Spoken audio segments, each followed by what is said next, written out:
Nós estamos ministrando sobre basta ser como seu mestre, a vida a partir do Sermão do Monte. Mateus capítulo 5, 6 e 7, é o que nós já temos por 6 domingos consecutivos, ainda no capítulo 5. Hoje nós faremos a última mensagem no capítulo 5, sobre esse tema, ser como mestre. Porque no reino de Deus o que importa não é ter, e muito menos representar. Nós vivemos numa sociedade performática. As pessoas criam papéis, performance, e passam a conviver de performance. Inclusive os cristãos. Parece que é uma dicotomia, o cristão na igreja, no culto, na celebração, nos encontros, nos ritos da religião, e lá fora, nos negócios, na família, no emprego, no modo de viver, no modo de tratar a esposa, filhos, parece outra pessoa. Isso é totalmente contrário à proposta de Jesus Cristo de Nazaré para aqueles que deixaram de ser multidão e começaram a segui-lo. Aos discípulos de Jesus Cristo, basta ser como ele, porque basta ao servo ser como o seu Senhor e ao discípulo ser como o seu mestre. Então, nós temos colocado aqui, domingo após domingo, essa palavra de conscientização. É uma busca pela vontade de Deus. Não é vontade nossa, é vontade de Jesus que nós sejamos como Ele. Aliás, se os cristãos fossem iguais a Jesus de Nazaré, nós não teríamos a sociedade que nós temos, nós não viveríamos a miséria espiritual em que nós vivemos na nossa nação e no mundo. Principalmente na nossa nação, onde mais de 80% se denominam cristãos. Cristãos que não mudam a sociedade, que não mudam a forma de enxergar a vida. Mas Deus quer nos conscientizar para que, de fato, nós sejamos o quê? Essa luz, essa influência positiva no mundo, essa visibilidade, e sejamos sal, essa possibilidade de dar sabor à vida daqueles que perderam o sabor de viver. Então, basta ser como o seu mestre. Você pode entrar no nosso canal no YouTube e acompanhar, assistir todas as mensagens em uma ordem de sequência. Hoje nós continuaremos a fala de Jesus. Lembra, Jesus está no monte, aonde Moisés, simbolizando onde Moisés esteve dando a lei, e agora ele ressignifica o que é a lei. Ouvistes o que foi dito, eu, porém, vos digo. Ou seja, a lei era apenas punitiva. Agora eu trago o princípio, o espírito da lei. Aí, então, a partir do versículo de número 27, Mateus 5, 27, ele continua o seu sermão para os discípulos, tanto é que quem não é discípulo não entende essa mensagem e nem concorda com ela. O discípulo entende. E se você talvez não é discípulo de Jesus Cristo, eu convido você a essa doce caminhada sobre a face da terra, que é caminhar junto com Jesus de Nazaré, onde nós vamos aprendendo a ser gente como gente tem que ser. Mateus capítulo 5, a partir do versículo 27, ele diz assim: ouviste que foi dito, não adulterarás. Isso é lei, está lá em Deuteronômio. Eu, porém, vos digo, qualquer que olhar para uma mulher com intenção impura no coração, já adulterou com ela. Se o teu olho direito te faz tropeçar, arranque-o e lança-o de ti, pois te convém que se perca um dos teus membros e não seja todo o teu corpo lançado no inferno. E se a tua mão direita te faz tropeçar ou pecar, corte-a e lance-a de ti, pois te convém que se perca um dos teus membros e não vá todo o teu corpo para o inferno. Ele pronuncia mais uma proposta de ressignificação. Versículo 31. Ouviste também o que foi dito, aquele que repudiar a sua mulher, dê-lhe carta de divórcio. Eu, porém, vos digo, qualquer que repudiar sua mulher, exceto em caso de relações sexuais ilícitas, a expõe a tornar-se adúltera. E aquele que casar com a repudiada comete adultério. Amém. Até aí. Você percebe que ele, nessa explícita atualização da lei, porque ele disse, como nós aprendemos que Jesus veio, ele disse que veio cumprir a lei. Ele veio viver a lei. Ele veio ressignificar a forma de servir a Deus e a forma de ter relacionamentos aqui. Aí, nesse mesmo contexto, agora ele vai dizer sobre a possibilidade do adultério. Porque a lei dizia que aquele que adulterar, ou aquela que adulterasse, era para, inclusive, ser apedrejado. A lei, a pena de morte era aplicada ao adultério. Adulterou, pedra neles. Morte a ambos, os envolvidos, a mulher e o homem. Aí, a lei restringia-se apenas à execução, à punição do pecado. A lei apenas dizia: adulterou, morre, acabou. Extirpe, elimine o mal de Israel. Aí Jesus linka essa fala sobre adultério, linka inclusive ao divórcio, porque normalmente o divórcio, na sua grande maioria, é consequência do adultério. Não necessariamente, mas tem grandes implicações, tem grandes raízes nesse coração. Agora, é interessante que a lei sempre foi insuficiente para resolver o problema do coração do homem. A lei, o Antigo Testamento, sempre apontou para uma realidade. Qual a realidade? A pecaminosidade e a malignidade do coração do ser humano. Poderia punir com pena capital, porém continuava a reincidência dos seres humanos, matando, roubando, adulterando, cobiçando, etc, etc, etc. Não adiantava matar aquele que consumiu o adultério, porque o que Jesus está trazendo para os seus discípulos é que há algo muito mais forte, que há algo muito mais enraigado, que o externo é apenas consequência de um coração, de um modo de pensar. Quando fala aqui no coração, no olhar, está falando de mente, que na verdade só acontece um adultério na cama depois que já aconteceu na mente e no coração. E que não adianta eu tratar de punir o adultério na sua exterioridade se eu não tratar o coração. Porque mesmo servindo de exemplo, como era o propósito da nação de Israel, não adiantava apedrejar em praça pública, porque os adultérios continuavam acontecendo. Mas pior que isso, Jesus tira o chão, porque o legalismo, o religiosismo, né, a religião tende a se preocupar com as exterioridades, com aquilo que acontece. Jesus fala: não, o grande problema da onde desemboca tudo isso é a mente de vocês.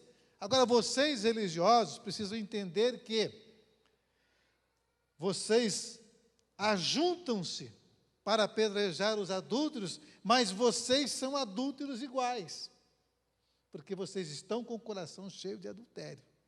É o mesmo princípio que ele disse do homicídio. Ouviste que foi dito: não matarás. Eu, porém, vos digo que aquele que tiver ódio no coração, que não perdoar, já matou, porque matou dentro. Então, só acontece a exteriorização de um ato, de um pecado, quando já aconteceu na mente. Aí, para o discípulo de Jesus Cristo, há uma proposta de policiar o coração, policiar a mente, perceber a forma como se enxerga a vida. Ele: olha, ouviste que foi dito, não adulterarás. Eu, porém, digo que qualquer que olhar para uma mulher ou para um homem com intenção impura, outra versão diz, e no seu coração a cobiçar, já pecou. É óbvio que a consequência de um ato consumado é uma. Consequência social, familiar, relacional é uma. E a consequência de um adultério que fica no coração é outra. Mas para Deus tem a mesma validade. E uma grande probabilidade, se não for resolvido no coração, uma hora se encontra o seu referente na vida. Agora, Jesus está corrigindo uma cultura. Por que ele fala, inclusive no divórcio, falando que ouviste o que foi dito, não divorciarás, não repudiarás sua mulher. Porque só dava a carta de divórcio, só mandava a mulher embora os homens. a mulher não tinha direito de se mandar embora. A mulher não tinha a opção de divorciar do marido, porque mulher era considerada como propriedade, como escrava. Então a mulher não tinha voz e nem vez no contexto patriarcal e da nação de Israel. Tanto é que, como eu já disse aqui para vocês, da consciência da maioria dos judeus, principalmente dos mais zelosos, os fariseus, eles acordavam de manhã e na sua oração matinal, eles diziam: Senhor, eu te agradeço porque eu não nasci samaritano, nem cachorro e nem mulher. Olha a situação religiosa daquele povo. Aí Jesus falou: olha, vocês que se acham religiosos, importantes, cheios de Deus, cumpridores da lei, vocês precisam sondar o coração de vocês. Precisam olhar para dentro de vocês e perceber a desconfiguração do ser. E precisam caminhar comigo, porque aos discípulos de Jesus Cristo, há uma nova forma de olhar para a vida, inclusive para as mulheres. O que ele está dizendo, olha, aquele que olhar para uma mulher, deve ver nela uma irmã, e não uma possibilidade de consumir os seus desejos. Ele está dizendo aqui sobre o consumismo sexual, que é o que nós vemos nos nossos dias, onde ainda se olha para a mulher como objeto de consumo. E o feminismo vem divulgar isso, ao contrário, ainda agora se olha para o homem também como objeto de consumo, porque até hoje nós somos objetos desses consumidores. Tanto é que você olha e fala: poxa vida, você passou pela Avenida Maracanã, tem tantas prostitutas. Aí nós, preconceituosamente, dizemos: está vendo, são pecadoras, imperdoáveis, mas veja bem, se elas estão ali como objeto de consumo, é porque há clientes, há consumidores. E aonde estão os prostitutos que saem com elas? Que são prostitutos iguais. Perceba que a forma de olhar para a vida, e especialmente para a mulher, é a mesma. Aí Jesus olha e fala: mulheres, deixem de ser assim, deixem de pensar assim, sentirem-se inferiores. Homens, parem de se prender a um princípio da lei, porque quando trouxeram aquela mulher adúltera para ser apedrejada, no pátio do templo, onde trouxeram e apresentaram Jesus, essa mulher foi pega, foi apanhada em adultério, e a lei manda apedrejar. E o senhor, o que o senhor diz? Porque o conceito deles é o quê? É a mulher que peca, é a mulher que se insinua, é a mulher que é objeto de pecado, é a mulher que leva o homem a pecar. Isso está tão arraigado na nossa mente, inclusive no ano 2021, que quando você fala em estupro, em assédio sexual que as mulheres sofrem, há algumas pessoas, até de idade, olham, falam assim para a gente: eu já ouvi isso. Mas também, se ela não andasse com a roupa curta, mas também, se ela não andasse se insinuando, olha, concordando que elas são a causa do pecado. Mas Jesus inverte a posição. Ele fala: vocês estão equivocados. Não é porque ela insinua, não é porque ela está sem roupa, é por causa de vocês, que está dentro, que olha para elas com esse olhar. Porque se você tem o coração puro e o olhar puro, ao você olhar para uma mulher nesse estado de ser, você vai olhar com misericórdia, olhando para ela como se fosse uma irmã tua. Agora eu pergunto para vocês, os homens queridos de plantão aí, é fácil isso? Não é fácil. Porque o nosso coração ainda está cheio dessa malícia, porque o nosso coração ainda está cheio dessa cobiça, porque o nosso coração ainda não foi transformado, porque muitas vezes nós não estamos tão próximos da pessoa de Jesus de Nazaré. Inclusive é tão verdade isso que ele não manda punir a mulher, ele fala: se o teu olho te faz pecar, arranca e joga fora, e se a tua mão te faz pecar, corte e lance fora. Mas não é para cortar a mão de quem está pecando? Ou o olho, se o teu olho te faz... para Jesus falar: então, se vocês viram uma mulher com roupas sensuais, mande ela vestir roupa. E os irmãos que são mais velhos de igreja lembram do tempo em que tinha até um obreiro na porta da igreja medindo o tamanho da saia das irmãs. Alguém lembra disso? Ou sou eu que sou velho? Você lembra? Porque tinha tantos usos e costumes que, para entrar na igreja, tinha alguém com tinha um obreiro, gente, com a régua medindo o tamanho da saia. Por que o pastor não pregava para medir o tamanho do coração e da cobiça do coração? Graças a Deus que isso passou. Ainda tem igreja assim, tá, irmãos? Eu já preguei, como eu pregava em muitas igrejas, eu já passei por isso, principalmente mais no interior. Mas Jesus traz à tona aquilo que está oculto no coração.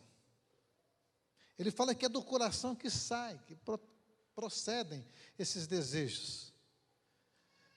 Agora, nos nossos dias, nós temos muito mais possibilidade de erro, de pecar. Eu estava vendo uma pesquisa que mais de 20 milhões de brasileiros consumem conteúdo pornográfico.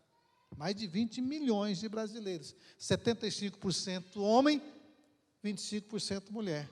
Consumem diariamente, quase que, em média, 3, 4 vezes por semana, conteúdo, inclusive pago. Nas mídias sociais, conteúdo pornográfico, alimentando a sua mente. Quando ele fala isso, ele traz para nós um momento de reflexão. Mas, poxa vida, pastor, então lascou, né? Não tem jeito mais de caminhar, porque você liga a televisão, é cena de sexo, você está navegando pela timeline da tua mídia social, vem os spams trazendo isso. Verdade, vem mesmo. Se você clicar num, então, aí começa a vir todo dia para você, né? Começa a aparecer, eu sei o que eu estou falando.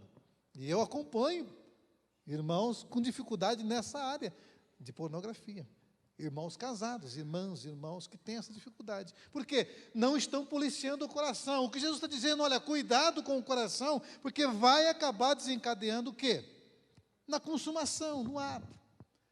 Agora, é interessante que, se é para condenar o adúltero à morte, a ser morto, no caso lá por apedrejamento, ele pega e coloca todo mundo na mesma bandeja. Tanto o adúltero que consumiu o ato, tanto o adúltero que consumiu no coração. Você percebe como a significação do Evangelho é mais profunda? Porque agora ele traz uma proposta não de punição do pecado, ele traz uma proposta de prevenção do pecado. Mas então quer dizer, os irmãos aí que são mais jovens, então quer dizer, pastor, que eu não posso passar por uma mulher e olhar para ela? Não, você pode olhar. Ou um homem, né? Tem as irmãs que tem uns homens bonitos, né? Formosão, ajeitadão, bombadão. Pode olhar, é bonito. Contemplar o belo, aliás, é saudável. Aliás, se você passar, irmã, se você passar perto de uma pessoa do outro sexo e não sentir aquela atração natural por ela, você está doente. Vai ter que procurar ajuda, porque você não está tendo nem libido mais, tem que correr para o médico com você. Agora, perceber, atração, nossa, que mulherão, que homenzão, é normal. Contemplar o belo, contemplar a criação de Deus. O problema está em cobiçar, intenção impura. Não é aquele pensamento de tentação, de pecado, não. É aquela fixação em que você coloca alguém fantasioso na sua vida, você se fixa numa pessoa do sexo oposto, e aí a tua vida passa a girar em torno dessa fantasia, dessa fixação. Aí você não se relaciona mais sexualmente com a sua esposa sem lembrar daquela figura, ou com o seu esposo sem lembrar daquela figura. Por isso a malignidade e o perigo da pornografia. Você fica assistindo momentos pornográficos de intimidades sexuais, e depois você vai para a cama com a sua parceira e começa a fissurar, imaginar, fantasiar o que você assistiu com a tua esposa. É pecado. Porque você transformou a tua esposa ou o teu esposo num objeto de prazer. Você transformou o teu esposo e a tua esposa no consumo das taras do teu coração. E é pecado igual. Aquele que cobiçar já cometeu. Jesus falou, cuidado com o coração de vocês, cuidado, porque não pense que você é forte. Olha, cuidado, você que é fraco nessa área, corra. É igual quem tem dificuldade com alcoolismo, com bebida alcoólica. Não adianta falar que, vou passar no boteco, só ficar junto com um amigo ali, tomando a Coca-Cola, e o cara toma cerveja. Não, na primeira vez você faz isso, na segunda você vai tomar uma cervejinha, e na terceira vai ter que carregar você de lá. Cuide-se, policie, se é qualquer área, da sua vida. É assim. Não confie em si mesmo. Maldito é o homem que confia no homem. A gente acha que é confiar no outro. Não, é maldito o homem que confia em si mesmo. Aquele que se banca, que acha que se banca. Seja qual for a sua área, se cuide. Não fique com fixação no coração. Aí a presença maravilhosa do Mestre Jesus Cristo, amados. Onde você chega e fala, Jesus, me ajuda. Então, amados, Jesus olha e fala, cuidado com o coração de vocês. Porque você vai se dissolvendo no ser. Não adianta. Experiências e mais experiências, e você vai se perdendo, porque sexo não é apenas relação carnal, há uma junção de alma e de ser. Por isso que a Bíblia restringe a sexualidade ao casamento. Ou àqueles que decidiram. Quando eu falo em casamento, não significa papel em cartório, não. Há aqueles que decidiram assumir o outro por inteiro, por inteira, e não apenas para relacionamento sexual. Mas cuidado com o coração. Aí ele desemboca dizendo que, ele desemboca falando sobre adultério, dizendo sobre a possibilidade do divórcio. O versículo de número 31, porque ele vai trazendo a sequência do assunto e fala do divórcio, que é muito mal interpretado. Agora à tarde eu atendi uma pessoa desesperada com relação ao divórcio, dizendo que Deus iria amaldiçoá-la porque o marido foi embora de casa. Não é membro da igreja, mano. Desesperada porque, nossa, meu marido foi embora e agora eu vou ser amaldiçoada por Deus, porque eu quebrei o juramento. Eu falei, não, você não entendeu nada, você jurou no altar diante de homem, seja padre, seja pastor, seja rabino, seja guru. Aí, porque não entenderam esse texto ainda. Tradução da Sagrada Escritura. Está errada essa tradução aqui, ó. Foi dito, aquele que se divorciar de sua mulher, deverá dar-lhe certidão de divórcio. Não é isso que está escrito. As Bíblias, as versões mais corretas, mais próximos do original, diz assim, ó, aquele que repudiar da sua mulher, deverá dar-lhe carta ou certidão de divórcio. Repúdio e divórcio não tem nada a ver, são coisas separadas e distintas. O que acontecia, amados? Entenda o contexto. Os versículos têm que ser entendidos no seu contexto, pré-texto, pós-texto, contexto imediato, o que está escrito no livro inteiro, o que está escrito na Bíblia inteira. E às vezes não consegue entender, então vamos para o contexto histórico. Vamos procurar lá Flávio Josefo, um dos historiadores. Vamos ver o que era divórcio na Bíblia. Para não falar asneira, tem um monte de pastor que pega esse versículo e joga um peso na cabeça das pessoas que se divorciaram. Elas vivem com culpa insuportável e não conseguem viver a leveza do Evangelho. Então, o contexto onde foi escrita essa fala de Jesus, que inclusive o tema é muito mais abrangente no capítulo 19 de Mateus, é onde a mulher era apenas objeto. Onde a mulher em Israel era apenas objeto de consumo do prazer sexual. E a mulher era posse civil, se pagava para o pai da moça para poder pegar a sua filha, para a sua filha ser esposa. E o que estava acontecendo? Eles resolveram abandonar a esposa sem dar carta de divórcio. E abandonar por qualquer motivo. Está lá em Mateus 19, depois você pode ler em casa. O que estava acontecendo? Ao abandonar a esposa, o marido lançava aquela mulher na rua.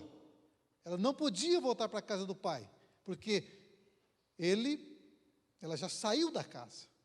E a partir do momento que ela estava na rua, nenhum outro homem ia querê-la como esposa. Ela tornava-se, via de regra, prostituta. Porque não tinha pensão alimentícia igual tem hoje. Não tinha INSS, não tinha aposentadoria, não tinha nada. A mulher era apenas escrava na mão dos homens. Aí, ao repudiar a sua mulher, sem dar-lhe a carta de divórcio, o que acontecia? O marido estava livre de custear ela por um tempo até que ela fosse casada com um novo marido, ou conseguisse um novo marido. Ou seja, ela estava na miséria. Aí, tentando corrigir essa verdade, o que acontece? O Moisés disse, lá em Êxodo, pode aquele que repudiar a sua mulher, primeiro dá-lhe carta de divórcio, depois pode abandonar. ou pode deixar ir embora, porque ela tem a possibilidade de encontrar um segundo marido. Porque Jesus fala, vocês que acham que todo mundo está em adultério, se vocês abandonar a esposa de vocês sem dar uma certidão de divórcio, vocês estão, aqui se for abandonada assim, cometerá adultério, e quem casar com ela, o malandro que casar com ela, vai também estar em adultério, porque para eles não adulteraria. Jesus está corrigindo a questão social, da forma mais tranquila. E ela fala, no começo não foi assim, o ideal de Deus é que nunca houvesse separação. O ideal lá no deixará o homem, seu pai e sua mãe, e unir-se à sua mulher, que foi lá antes do pecado, esse é o ideal de Deus, é o projeto original. Onde, convivendo em amor, convivendo na presença do Deus, que toda tarde vinha passear e conversar com eles no paraíso, é um ambiente salutar, saudável para o desenvolvimento de uma família. Sem possibilidade de divórcio, é isso mesmo.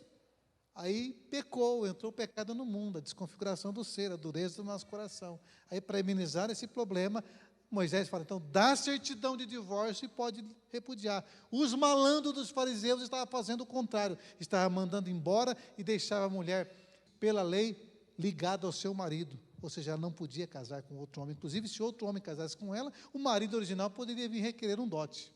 Olha que coisa de louco.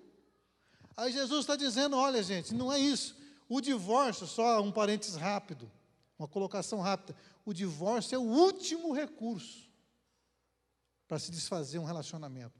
Depois de esgotada todas as tentativas de perdão, de misericórdia, de aconselhamento terapêutico, medicamentoso, terapia familiar, acompanhamento, depois que você esgotou todas as possibilidades de restauração desse casamento, aí parece-me que o divórcio é quase que um ato de misericórdia de Deus, para que as pessoas possam recomeçar a vida na leveza e na graça do Espírito Santo. Aí você pega a gente, olhando para casais onde mulheres são espancadas, são estupradas por seus próprios maridos, os brucutus, os machões que batem nas suas esposas, que deveriam estar presos. Aí você pega a orientadora espiritual que diz que ela é obrigada a ficar com esse casamento. Porque, não adulterou, então não pode.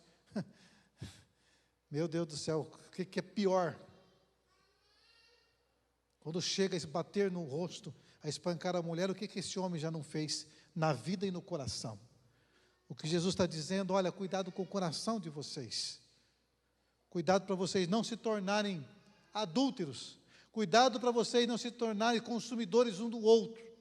Cuidado para você não fazer da esposa e do marido objeto das suas misérias e das suas carências. Sejam homens e mulheres maduros, que amem a sua esposa, como a Bíblia diz, como Cristo amou a sua igreja e por ela se entregou, melhor dizendo. E vós, esposas, sejam submissas, não escravas, submissão em amor. Qual mulher que não se submete a um homem que ama de verdade, que dá a vida por ela? É que nós, homens, não amamos como a Bíblia manda amar e quer que a mulher seja submissa. Submissa nada, é o nosso machismo predominante. Falta de princípio da palavra de Deus. Então, amados, eu termino essa fala orando para que Deus traga ao nosso coração aquilo que nós já aprendemos nas bem-aventuranças, um coração limpo, um coração puro, aonde ao olhar para uma mulher ou você olhar para um homem, você possa ver nele toda a beleza da criação, a imagem de Deus, por mais desconfigurada que esteja. Agora, em Cristo, amado, escute, em Cristo, para você que é cristão, é discípulo de Jesus, em Cristo não há homem nem mulher, nem grego, nem gentil. Para em Cristo nós somos todos humanos, todos com a imagem de Deus que deve ser respeitada no próximo. Então, viva a sua vida com respeito, passe respeito para os seus amigos, que a nossa casa, amado, o nosso lar seja um ambiente onde acolha qualquer um e qualquer uma sem nenhuma malícia, sem nenhuma possibilidade de destituição do ser. Aos seguidores de Jesus de Nazaré, que somos nós, é proposta essa leveza, essa pureza de coração. E se você cometeu adultério, Pastor, mas e eu que consumo pornografia? E eu que sou viciado, tenho essa fraqueza nessa área. Não é apedrejamento para você. Aos que estão nessa situação, Jesus olha e fala: onde estão aqueles que te condenaram? Ninguém te condenou, mulher? Não. Aí ele levanta e falou: então vai, eu também não te condeno. Vai e não peques mais. A você, irmão e irmã, que tem passado, que tem tido essa dificuldade nessa área ou qualquer área que seja, a palavra não é para você se perceber nessa fragilidade, nesse pecado e viver na culpa. Porque a culpa, escute, a culpa potencializa o pecado. Quanto mais culpa você tiver, mais pecado você vai cometer. Eu não consigo me livrar da pornografia. Quanto mais você ficar com essa neura, o teu inconsciente vai produzir pornografia na tua mente. Trate isso com a leveza do perdão de Jesus Cristo de Nazaré. Levanta a cabeça, ergue e caminhe. Caminhe um dia após outro. Perdoado, amado, e Deus vai reconstruindo o seu ser na caminhada. É um processo. Seja qual a dificuldade, seja homem, seja mulher, seja qual for a sua dúvida. Essa proximidade com Jesus vai nos moldando. Essa presença gloriosa dele vai nos transformando. Porque agora ele não está mais fora, ele está dentro de nós. Dentro de nós. Amém, amados?